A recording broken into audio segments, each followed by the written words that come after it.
May bagong good news na naman tayo mga lodi na talaga namang ikatutuwa ng mga kapwa natin content creator dyan. At ito na nga, hindi ko na papatagalin, babasahin ko na.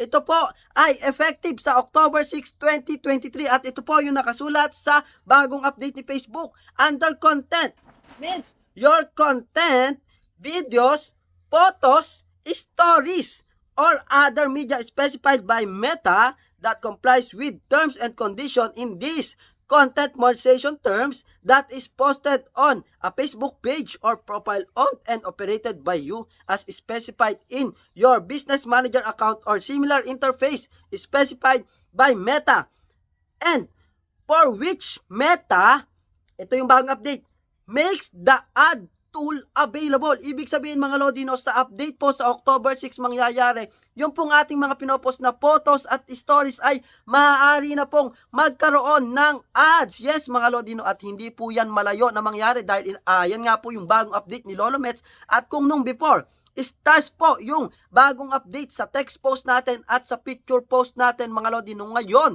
yung i-update ni Lolo Mets ay lalagyan na din or pwede na din lagyan ng ads. Yun pong mga pinopost nating picture at mga stories. Kaya naman, napagandang good news nito sa ating lahat mga Lodi. Kaya naman, huwag mong kalimutang i-share ang video na to at i-follow na rin ako para updated ka sa lahat ng mga good news dito kay